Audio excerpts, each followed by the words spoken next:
Assalamualaikum warahmatullahi wabarakatuh. Innal hamdalillah nahmaduhu wa nasta'inuhu wa nastaghfiruh wa na'udzu billahi min shururi anfusina wa min sayyiati a'malina. May yahdihillahu fala mudilla lahu wa may yudlil fala hadiya lahu. Wa ashhadu an la ilaha illallah wahdahu la syarika lah wa ashhadu anna Muhammadan abduhu wa rasuluhu la nabiyya ba'dah. Allahumma salli wa sallim wa barik ala nabiyyina Muhammadin wa ala alihi wa sahbihi ajma'in. Ya ayyuhalladzina amanu taqullaha haqqa tuqatih wa la tamutunna illa wa antum muslimun. Ya ayyuhan nasu taqu rabbakumul ladzi khalaqakum min nafsin wahidah wa khalaqa minha zawjaha wa batha minhuma rijalan katsiran wa nisaa'a wattaqullaha alladzi tasaaluna bihi wal arham innallaha kana 'alaikum raqiba.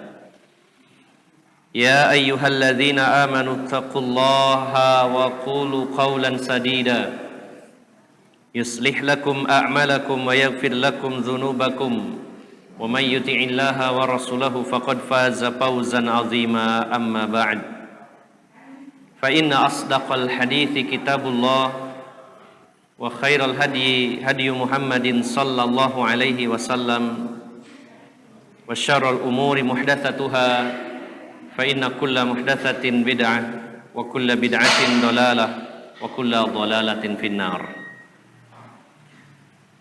Bapak-bapak dan ibu-ibu, saudara-saudari yang dimuliakan Allah Subhanahu wa taala, puji syukur kita panjatkan kehadirat Allah Subhanahu wa taala atas nikmat yang sangat besar ini, yaitu kita diberi kesempatan, diberikan waktu dan umur, terutama diberikan semangat untuk bersama-sama belajar segala hal yang berkaitan dengan agama kita, yaitu Islam, dan kita bersama-sama di sini dalam rangka saling menasehati di dalam kebaikan dan kesabaran, dan di sini kita dalam rangka saling menguatkan, mengokohkan di jalan Allah Subhanahu wa taala. Bapak, Ibu, saudara-saudari yang dimuliakan Allah Subhanahu wa taala, sunnah Nabi sallallahu alaihi wasallam laksana bahtera Nabi Nuh alaihi salam. Siapa yang menumpang di atasnya maka dia selamat, dan siapa yang tertinggal tidak menumpang menaikinya maka dia tenggelam. Kita hidup di akhir zaman penuh sekali dengan fitnah. Maka luar biasa kita sangat bersyukur kepada Allah ketika Allah mengenalkan kita kepada sunnah Nabi sallallahu alaihi wasallam. Karena dengan mengenal sunnah Nabi sallallahu alaihi wasallam, ternyata Islam itu mudah. Kita menjadi sadar dan tahu betapa simpelnya dan mudahnya agama ini setelah kita mengenal sunnah. Walaupun ada sebagian orang yang merasa bahwa kalau mengenal sunnah itu jadi kenceng, ini gak boleh, itu gak boleh.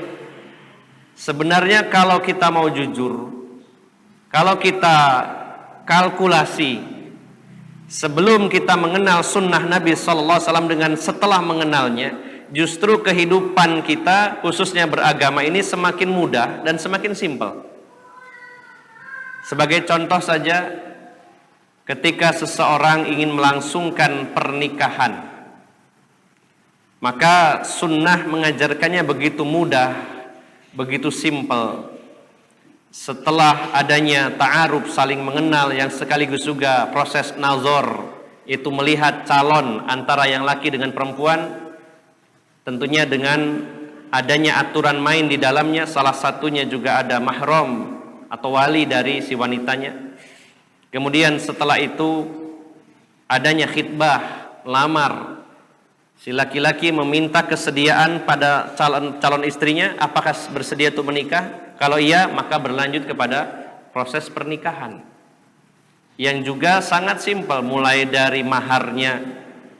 Rasulullah SAW menyatakan bahwa wanita terbaik adalah maharnya yang paling mudah. Pernikahan yang paling barokah adalah maharnya yang ringan. Dan itu diserahkan kepada wanita untuk memintanya. Kemudian sesi acaranya sangat simpel juga. Coba bandingkan dengan amaliyah. Orang-orang yang tidak mau mengikuti sunnah Nabi SAW luar biasa. Ribet, banyak acara, banyak hitungan, banyak biaya. Ya, ini contoh saja satu. Sehingga kalau ada orang mengatakan saya ikut sunnah, itu kok ini gak boleh, itu gak boleh. Sebenarnya justru dipermudah. Karena semakin jelas bahwa ini yang boleh, ini yang tidak boleh. Kalau dulu itu ngambang.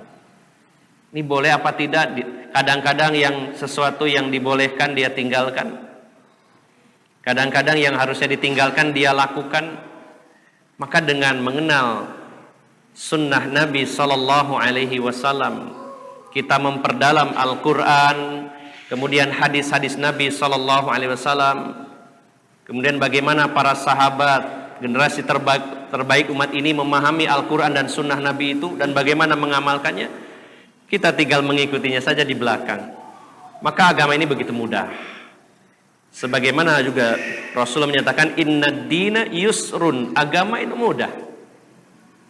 Tidak ada kesulitan di dalamnya. Hanya manusia yang mempersulit diri, menambahi dengan tambahan yang begitu banyak, sehingga semakin berat lagi, semakin berat lagi.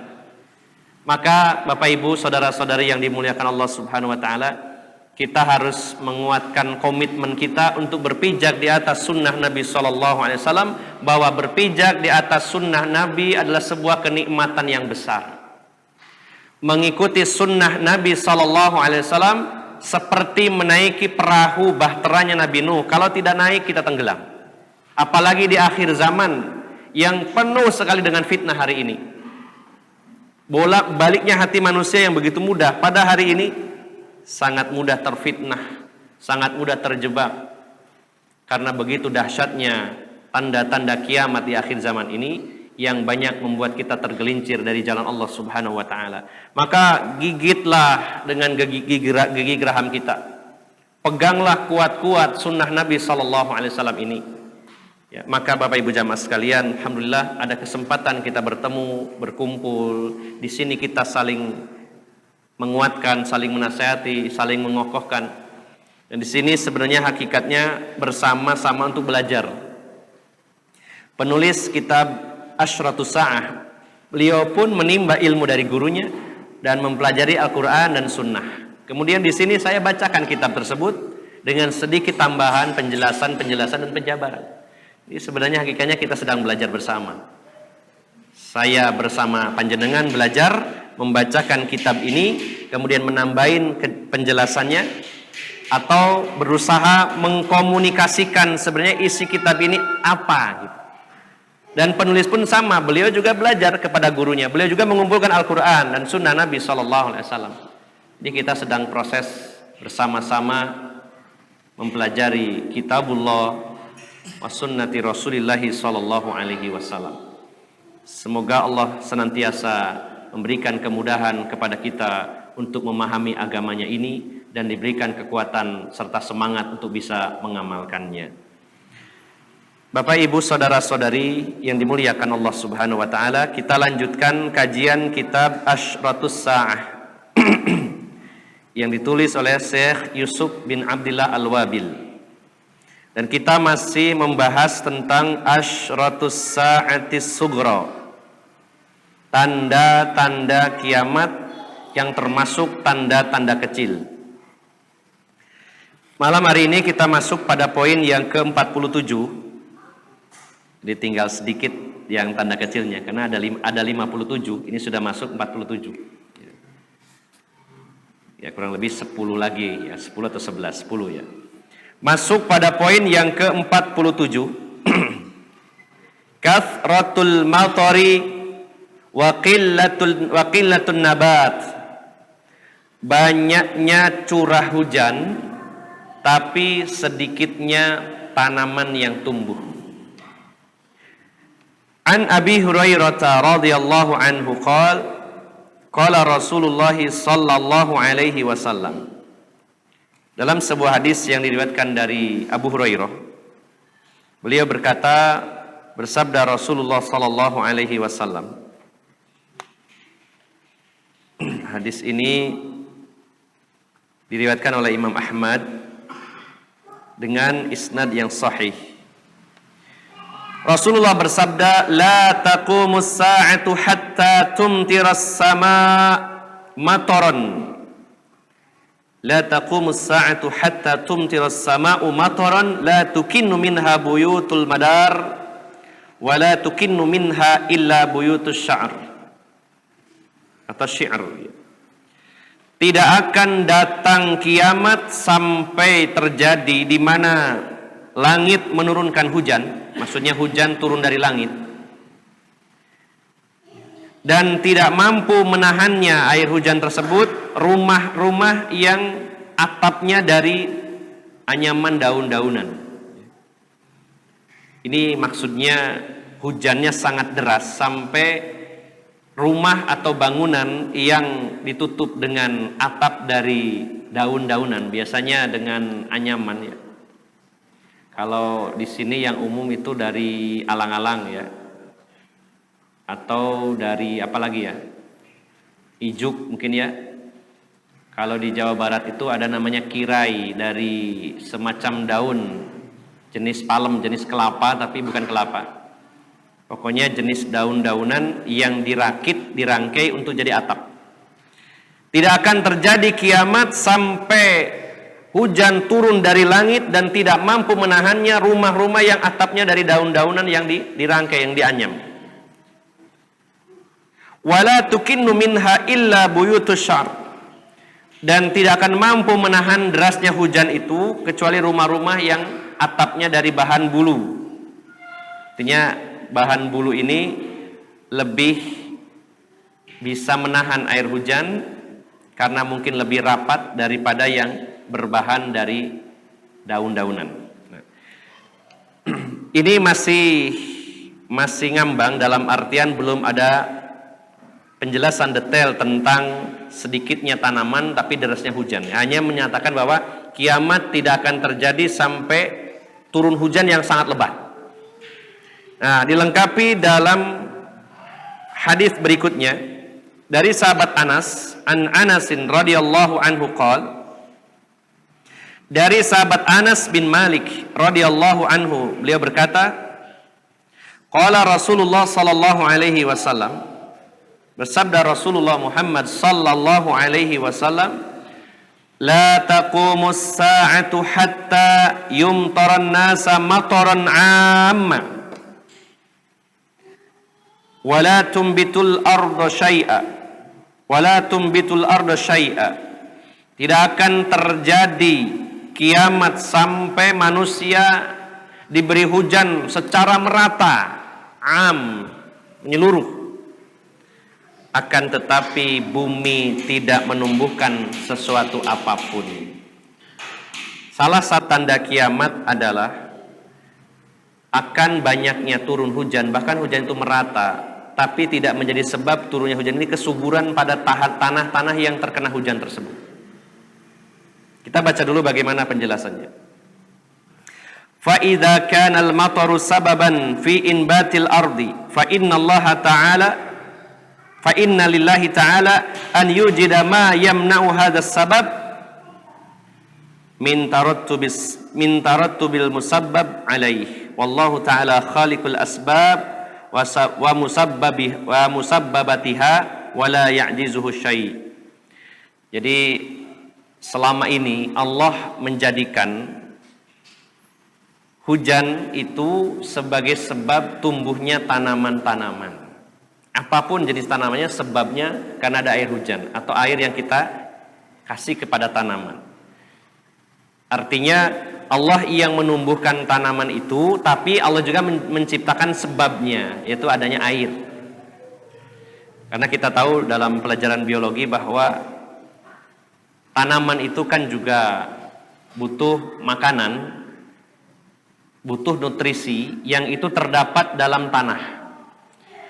Dan tanaman itu tidak bisa langsung menelan nutrisi itu langsung dari tanah. Mineral ataupun apapun jenisnya unsur hara itu tidak bisa langsung ditelan, harus lewat larut ke dalam air lalu diserap oleh akar tanaman tersebut.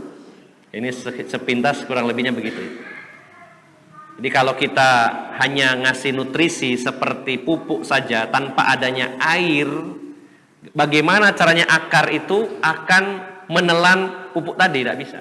Harus ada air di situ disiram, sehingga air itu melarutkan zat-zat hara itu diserap oleh tanaman. Lalu tanaman itu secara umum ya, tanaman yang berdaun hijau yang mengandung klorofil itu kan melakukan proses fotosintesa ya dengan bantuan sinar matahari. Masak di daunnya begitu ya.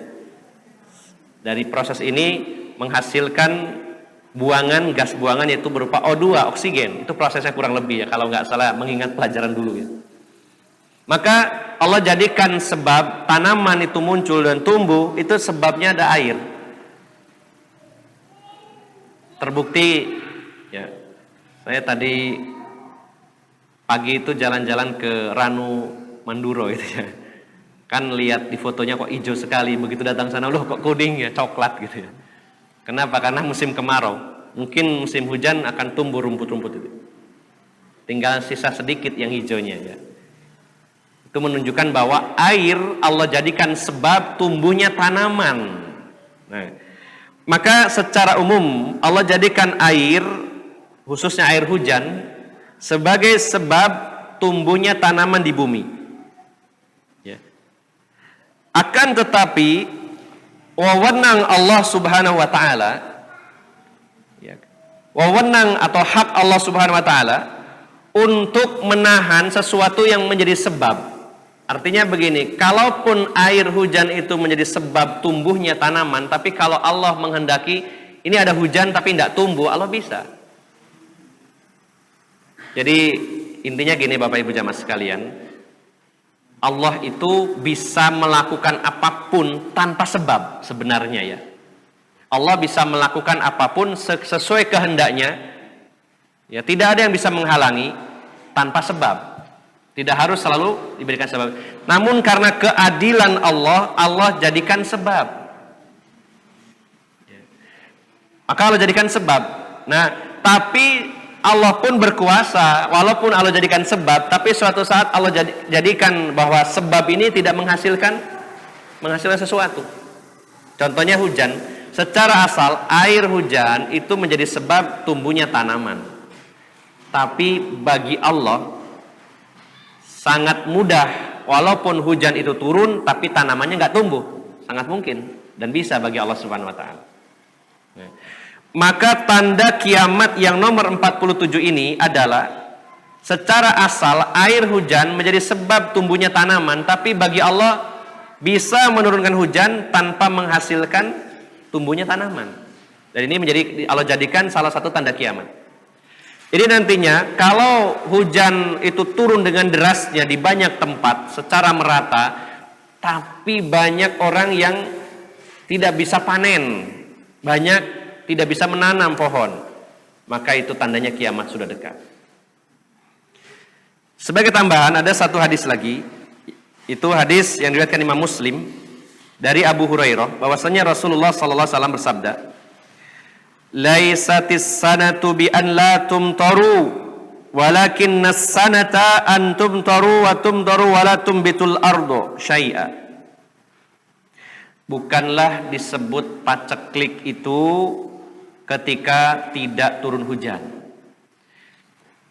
Paceklik itu bukan karena satu-satunya sebab karena tidak ada turun hujan sehingga kekeringan, bukan. Bisa jadi juga paceklik turun hujan tapi tidak menumbuhkan tanaman. Turun hujan tapi tidak menumbuhkan tanaman. Jadi poinnya adalah banyak hujan tapi banyak tanaman tidak tumbuh. Nah, itu ciri kiamat. Wallahu alam apakah sekarang sudah terjadi atau tidak? Mungkin di sebagian belahan bumi ia terjadi, di sebagian lain tidak. Berapa banyak kita temui Ya, di daerah-daerah di mana hujan turun dengan derasnya, tapi justru tanaman malah mati dengan sebab hujan karena mungkin bisa jadi terendam air. Ya. Endingnya kan tanaman tidak tumbuh begitu saja. Banyak hujan turun tapi panen nggak berhasil. Nah itu tandanya kiamat dekat. Dan Bapak Ibu jamaah sekalian yang dimuliakan Allah Subhanahu Wa Taala, pada hari ini karena sebab kerusakan yang terjadi di alam ini, banyaknya kerusakan di alam ini, hujan deras tapi tanah itu tandus sekali. Ya. Maka sebenarnya beberapa wilayah yang dekat dengan kita, perbukitan terutamanya, mungkin daerah Ngoro, kalau ke barat sedikit daerah Jatirejo, mungkin daerah Wonosalam, terutama di daerah Jatirejo sama daerah Ngoro mungkin. Itu bukit-bukit itu hilang ya Pak ya.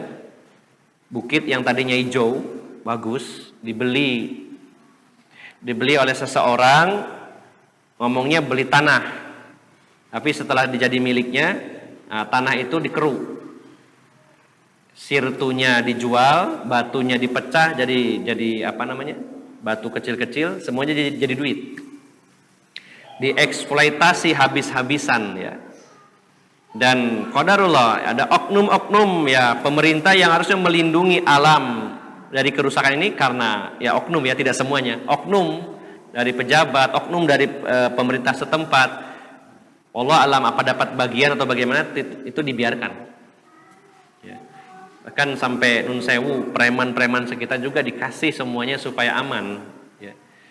Sehingga akhirnya merasa ini sudah saya beli ya nggak masalah, bukitnya ini saya habiskan. Dan akhirnya yang tadinya hutan lebat banyak pohonnya tinggal menjadi hamparan tanah yang kering. Karena secara teorinya humus itu terdapat pada permukaan tanah yang paling atas. Kalau dikeruk bagian atasnya apalagi sampai habis, tinggal bagian bawahnya ini kurang subur, dia butuh waktu. Saya waktu perjalanan ke Papua, di sana luar biasa karena banyak wilayah-wilayah yang belum tersentuh manusia. Teman-teman di sana itu nanam itu jarang pakai pupuk karena humusnya sudah puluhan bahkan ratusan tahun yang lalu nggak tergerus. Nanam apa subur di banyak wilayah. Karena hutannya masih lebat, daun-daunan berjatuhan selama berabad-abad lamanya jadi pupuk. Tapi kalau bagian lapisan atasnya habis, kecenderungannya adalah tandus.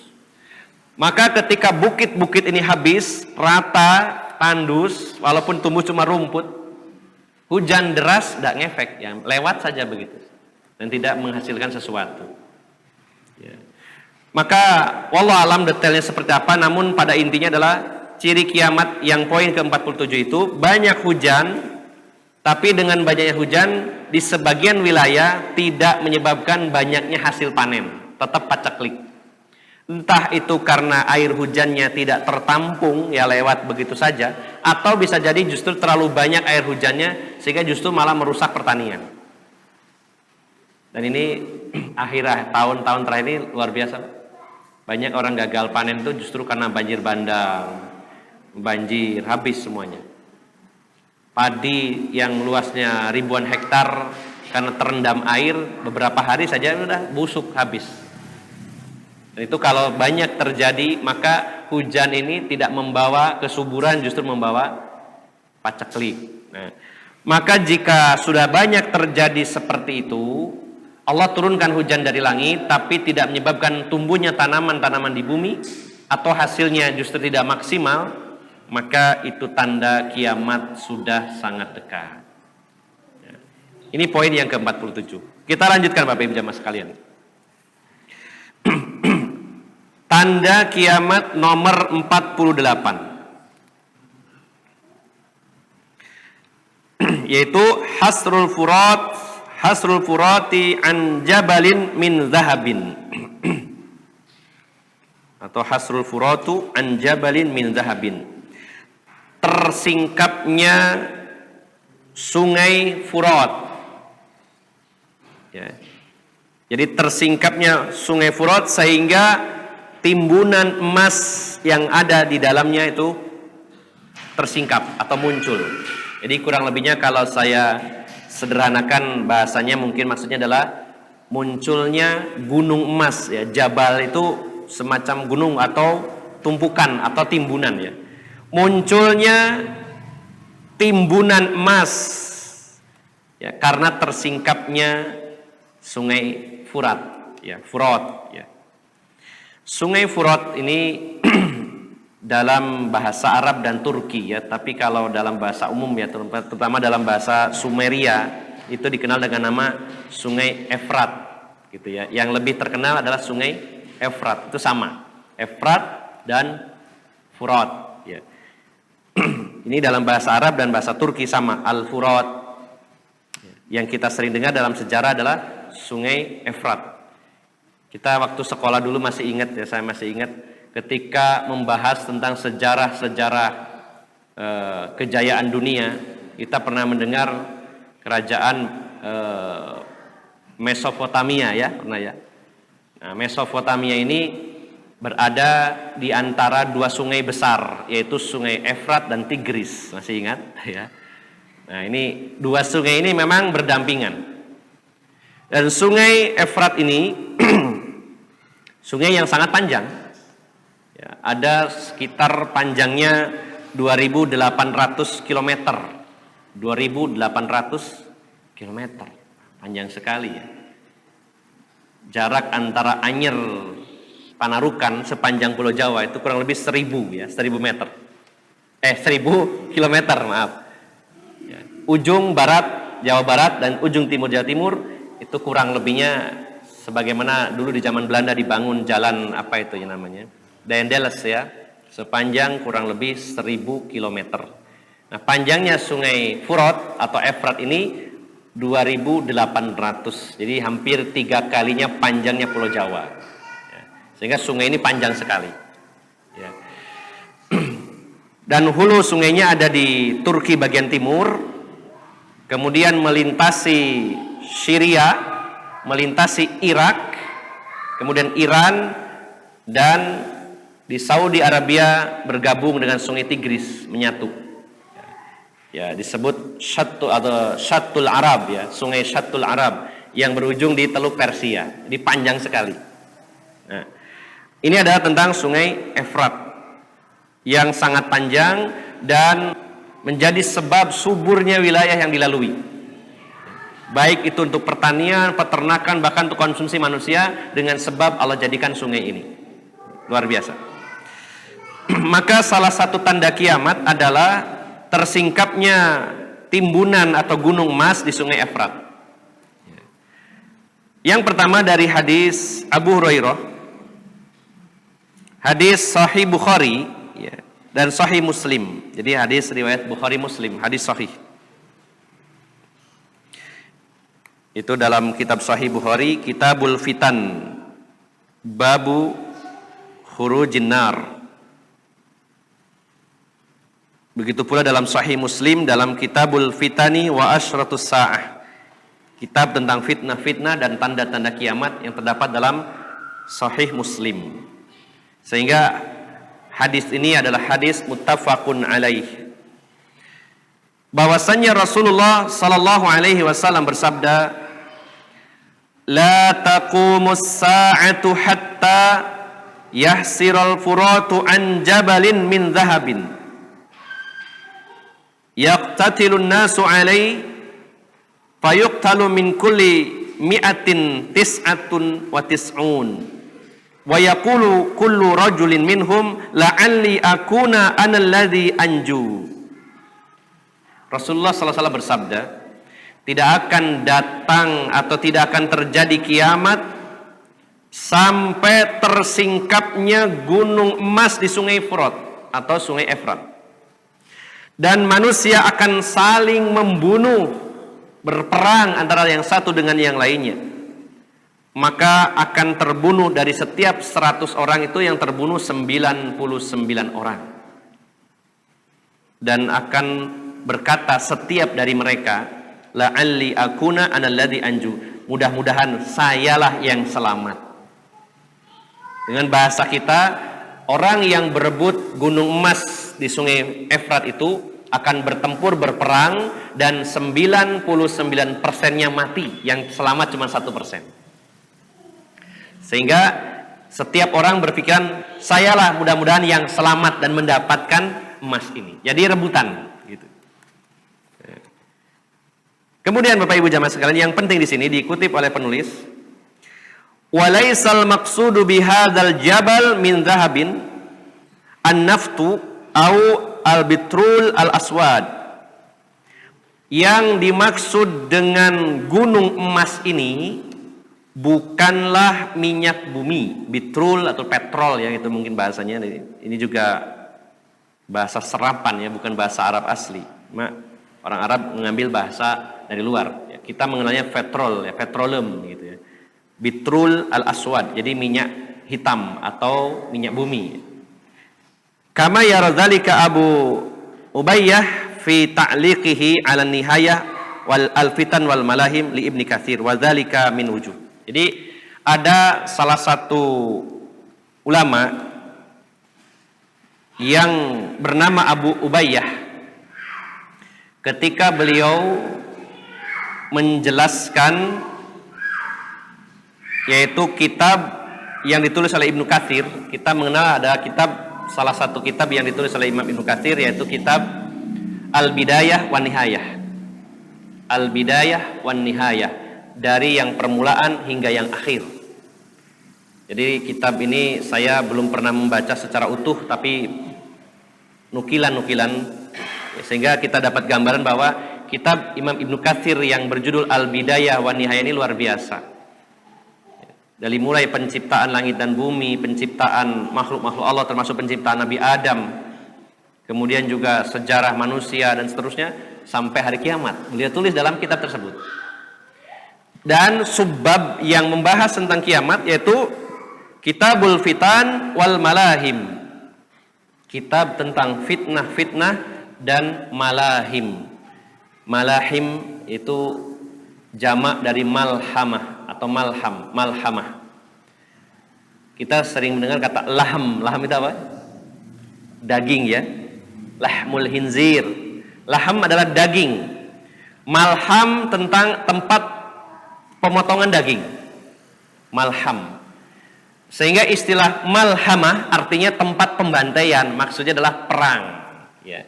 Jadi kita mendengar istilah malhamatul kubro, perang besar. Di akhir zaman akan ada atau akan terjadi perang besar yang dikenal dengan istilah malhamatul kubro. Orang-orang Yahudi dan Nasrani menamakannya perang Armageddon ya. Jadi Arm itu bukit, Magedo adalah Arm itu apa ya? Perang, Magedo bukit, nama bukit ya di daerah Palestina ya.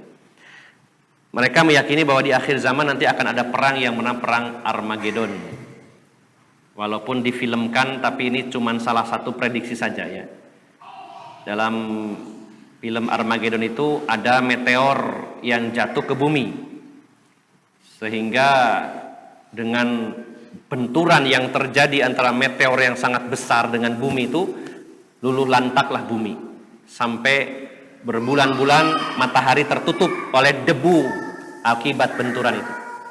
Sehingga terjadi krisis global di tengah-tengah manusia. Karena tertutupnya matahari, otomatis tanaman mati semuanya, semua energi habis.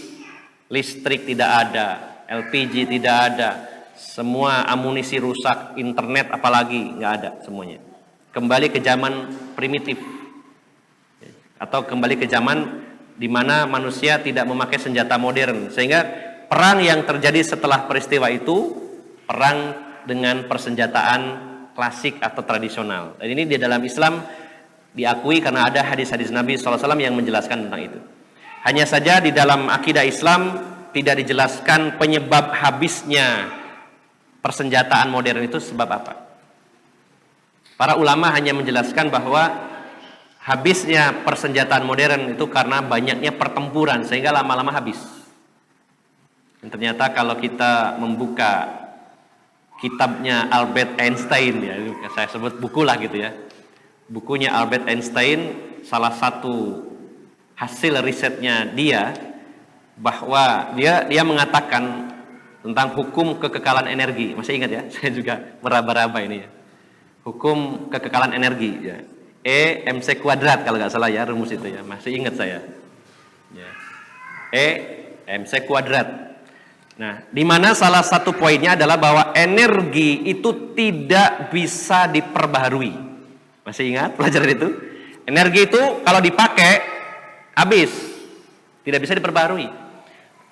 Hanya saja energi bisa berubah dari satu bentuk ke bentuk lainnya. Energi listrik berubah jadi cahaya, jadi panas, jadi dingin, itu bisa.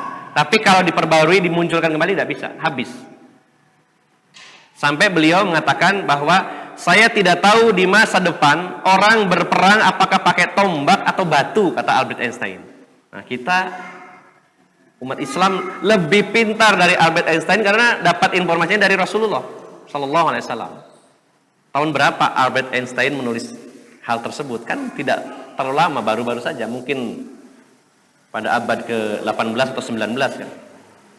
Ya, pertama kali munculnya penemuan-penemuan di barat itu kan pada abad ke-18-an ya, setelah revolusi industri ya. Sementara Rasulullah SAW hidup jauh lebih duluan daripada Albert Einstein. Dan Rasulullah sudah menyampaikan bahwa di akhir zaman nanti pada perang besar itu senjata yang digunakan adalah senjata tradisional, pedang, panah, tombak, seperti itu. Mereka juga berkuda. Jadi luar biasa apa yang disampaikan Rasulullah karena wahyu dari Allah Subhanahu wa taala itu adalah sebuah kebenaran. Nah, maka Bapak Ibu jamaah sekalian yang dimuliakan Allah Subhanahu wa taala, kembali ke tema bahwa ulama yang bernama Abu Ubayyah ya, ketika beliau mengomentari kitab Imam Ibnu Katsir, jadi agak meluas yang tadi ya, kita kembali bahwa dalam kitab Ibnu Katsir yaitu subbabnya Kitabul Fitan wal Malahim, kitab tentang fitnah-fitnah dan perang-perang di akhir zaman. Maka kata Abu Ubayyah, yang dimaksud gunung emas itu adalah minyak bumi. Namun oleh penulis kitab ini, Syekh Yusuf Al-Wabil dibantah ya, dengan 4 poin bantahan. Ya sudah biasa ya para ulama itu membantah di sini untuk saling meluruskan. Dan kita sebagai thalibul ilm, kita sama-sama belajar, kita berusaha untuk mencari yang lebih kuat dari pendapat itu. Kita diberi bekal oleh Allah untuk berpikir. Ya, ulama ini mengatakan A, ini B. Ini secara dalil lebih kuat, ini memiliki alasan yang lebih kuat ya, kita pilih yang lebih kuat. Maka Abu Ubayyah mengatakan ketika menjelaskan kitab Al-Fitan wal Malahim dalam kitab Al-Bidayah wa Nihayah bahwa gunung emas itu adalah minyak bumi ya, kata beliau. Maka dibantah oleh Syekh Yusuf Al-Wabil.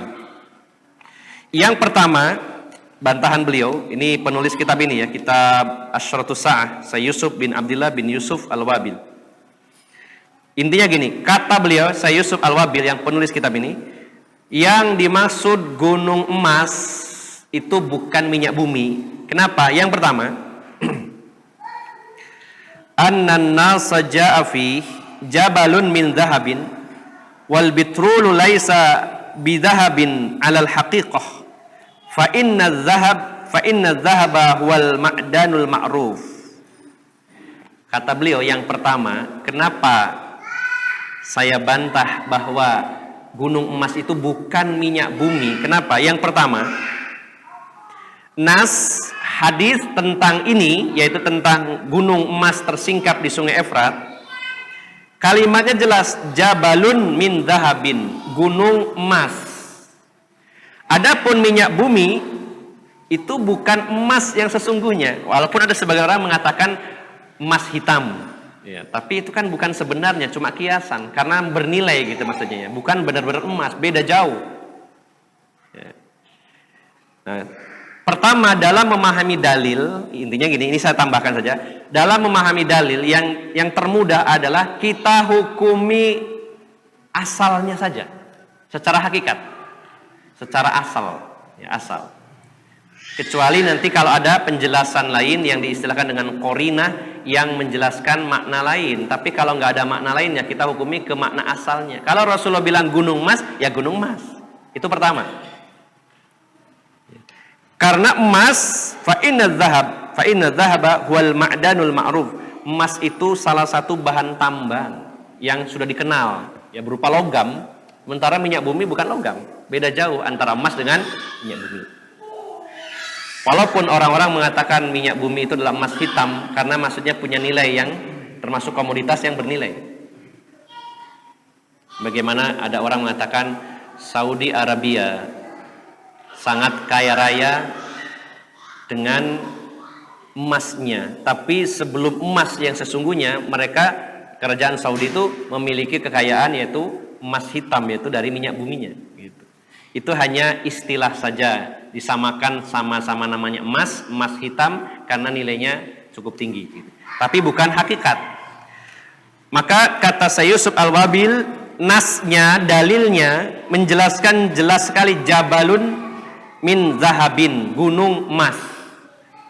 Dan minyak bumi secara hakikat bukan emas, ya. Karena emas itu salah satu logam yang ditambang, beda dengan minyak. Ini yang pertama. Yang kedua, annan nabiyya sallallahu alaihi wasallam akhbara anna ma'an nahri yanhasiru an jabalin min dhahabin, ya, fayarahu nas wan naftu aw al-bitrul yastakhriju min batinil ardi bil alati min musafati ba'idah.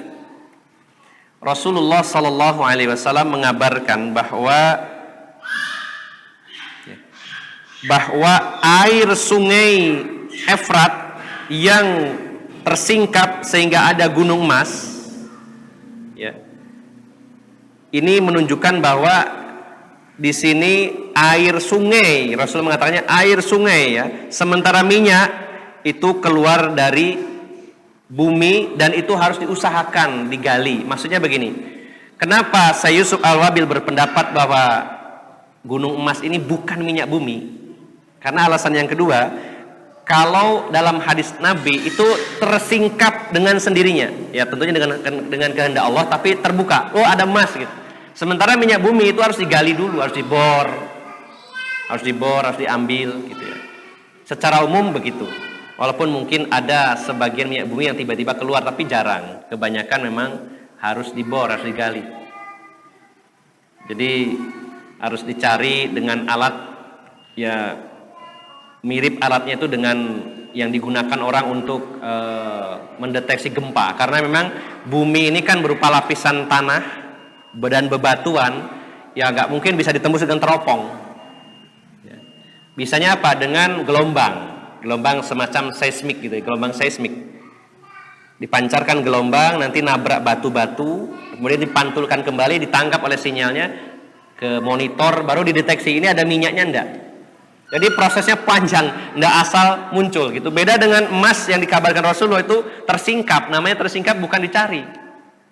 Jelas lah ya, kalau minyak bumi harus digali, bahkan penelitiannya luar biasa. Kita tahu bahwa orang yang berhasil dengan izin Allah menyingkap salah satu rumus misteri di muka bumi ini, ada salah satu rumus algoritma yang tidak bisa dipecahkan oleh seluruh ahli di dunia. Ternyata yang bisa memecahkan orang Indonesia dari Tasikmalaya, Jawa Barat. Saya lupa namanya siapa.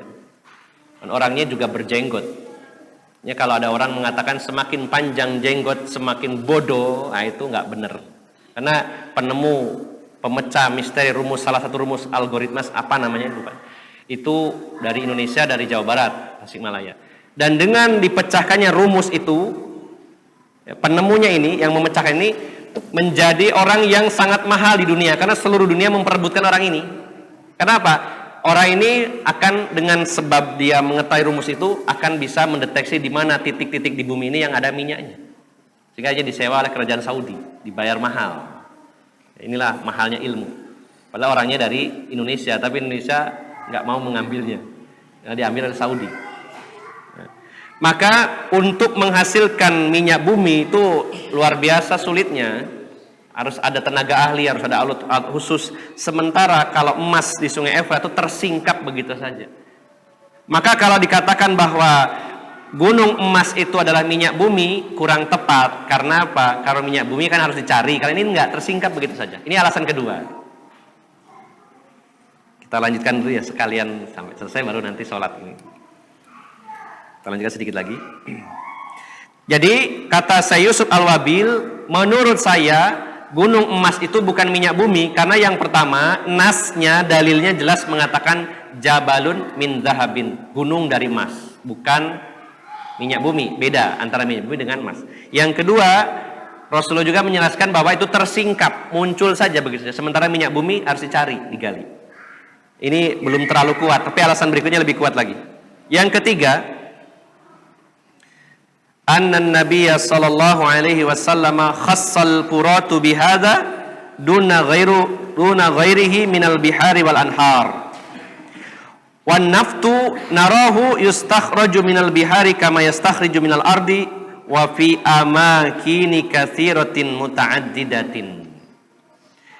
Rasulullah sallallahu alaihi wasallam mengkhususkan sungai Efrat, mengkhususkan sungai Furat,